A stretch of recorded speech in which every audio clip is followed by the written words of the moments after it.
Saudi अरब के Prince Mohammad बिन सलमान ने सोमवार को शुरू हुए अरब इस्लामिक देशों के सम्मेलन में गाजा और लेबनान में इसराइल की सैन्य कार्रवाई को तुरंत रोकने की मांग की है। उन्होंने गाजा में इस्राएली हमले को जनसंहार करार दिया और स्वतंत्र फलस्तीन की स्थापना की मांग की। नमस्कार, मैं हूं रूबी। आप देख रहे हैं जन दर्पण, सत्ता का खेल, गणित की नजर, सत्ता गणित। सऊदी अरब की राजधानी रियाद में हो रहे अरब इस्लामिक देशों के सम्मेलन में फलस्तीन के राष्ट्रपति महमूद अब्बास और तुर्की के राष्ट्रपति रेजब तय्यप एर्दोगान समेत 50 से अधिक देशों के नेताओं ने हिस्सा लिया है। माना जा रहा है कि अमेरिकी राष्ट्रपति चुनाव में डोनाल्ड ट्रंप की जीत के ठीक बाद आयोजित ये सम्मेलन गाजा और लेबनान में इजरायल की कार्रवाई रोकने के लिए दबाव बनाने की रणनीति है। यह भी माना जा रहा है कि सऊदी अरब और दूसरे इस्लामिक देशों को ये सही वक्त लग रहा है जब इसराइल पर गाजा और लेबनान से वापसी के लिए दबाव बनाया जा सकता है। ट्रंप की इसमें अहम भूमिका हो सकती है। ऐसी उम्मीद जताई जा रही है कि जनवरी में सत्ता संभालने के बाद से ट्रंप इसराइल के प्रधानमंत्री बिन्यामिन नेतन्याहू पर युद्ध विराम के लिए दबाव बना सकते हैं। अब प्रिंस मोहम्मद बिन सलमान ने फलस्तीन के मुद्दे पर क्या कहा, ये भी जान लेते हैं। सऊदी अरब के प्रिंस मोहम्मद बिन सलमान ने सोमवार को अरब इस्लामिक देशों के इस सम्मेलन का उद्घाटन करते हुए कहा कि उनका देश एक बार फिर इसराइल की ओर से फलस्तीनियों के जनसंहार की निंदा करता है।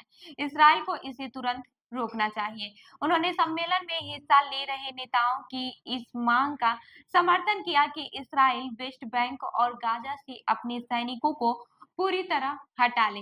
क्राउन प्रिंस सलमान ने फलस्तीन को एक स्वतंत्र देश का दर्जा देने की मांग करते हुए कहा कि हमने दो राष्ट्रों के सिद्धांतों को समर्थन देने के लिए एक अंतर्राष्ट्रीय अभियान शुरू किया है।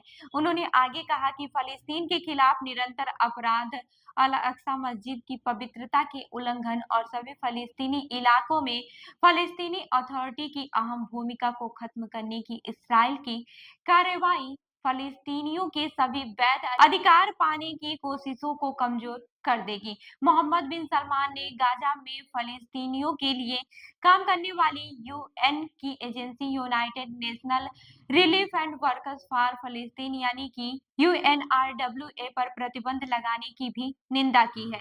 पिछले दिनों इसराइल ने इस एजेंसी पर यह कहकर प्रतिबंध लगा दिया था कि इसमें शामिल लोग हमास के लड़ाकों की मदद करते रहे हैं। हमास के स्वास्थ्य मंत्रालय के मुताबिक गाजा में इसराइली हमलों में अब तक 43,000 से ज्यादा लोगों की मौत हो चुकी है। अब सऊदी प्रिंस ईरान पर क्या कुछ बोले हैं, ये भी जान लेते हैं। सऊदी प्रिंस ने सम्मेलन में ईरान का भी मुद्दा उठाया और कहा कि अंतर्राष्ट्रीय समुदाय इसराइल को ईरान की संप्रभुता का सम्मान करने के लिए बाध्य करे। उन्होंने कहा कि सऊदी अरब ईरान पर इसराइल के किसी भी हमले की कोशिश को खारिज करता है। साल 2023 में अमेरिकी मध्यस्थता में सऊदी अरब और इसराइल के बीच संबंध सामान्य करने को लेकर होने वाले एक ऐतिहासिक समझौता हुआ था।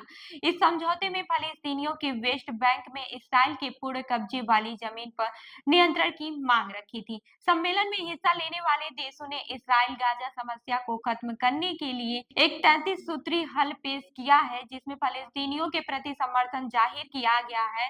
इसके साथ ही लेबनान, ईरानी, इराक और सीरिया की संप्रभुता के उल्लंघन की भी निंदा की गई है। इसमें इसराइल गाजा संघर्ष को खत्म करने के लिए अंतर्राष्ट्रीय समुदाय से संयुक्त राष्ट्र के समाधानों और अंतर्राष्ट्रीय कोर्ट के फैसलों को लागू करवाने की अपील की गई है।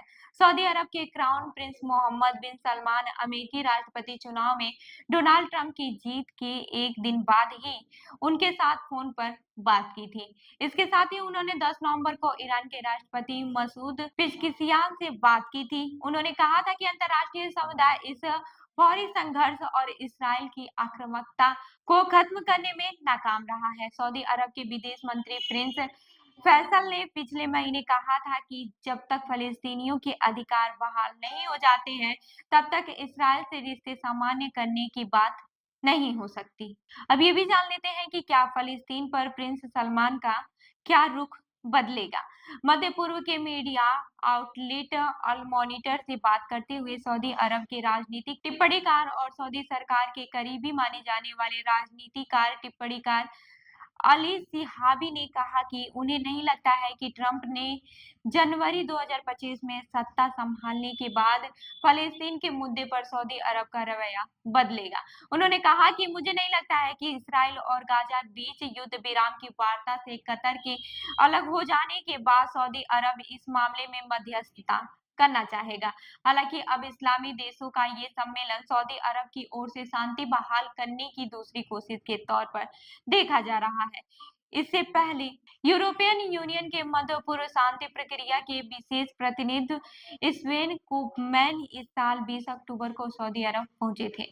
वो इस मामले में ईयू की पहल की कोशिश की जानकारी देने आए थे। उन्होंने कहा था कि इस पर बातचीत आगे बढ़ने के लिए यूरोपियन यूनियन नवंबर ने ब्रसल्स में बैठक करेगा। अमेरिका ने डोनाल्ड ट्रंप की जीत के ठीक बाद अरब इस्लामिक देशों के संगठन की बैठक में फलस्तीन का मुद्दा जोर शोर पर उठाने की बात से यह कयास लगाया जा रहा है कि वो नए अमेरिकी राष्ट्रपति को इसराइल पर दबाव बनाने के लिए मना सकेंगे। सऊदी अरब में ट्रंप को जो बाइडेन की तुलना में ज्यादा उदार माना जाता है। हालांकि मध्य पूर्व को लेकर ट्रंप की ट्रैक रिकॉर्ड मिला जुला रहा है। उन्होंने यरूशलेम को इसराइल की राजधानी के तौर पर मान्यता दे दी थी और अमेरिका के दूतावास को तेल अवीव से हटाकर यहां स्थानांतरित कर दिया था। साथ ही उन्होंने गोलान हाइट्स पर भी इसराइल के कब्जे की मान्यता दे दी थी। इससे इस्लामिक देश नाराज हो गए थे, जबकि यरूशलेम फलस्तीनियों के धार्मिक, सांस्कृतिक और राजनीतिक जीवन का केंद्र है।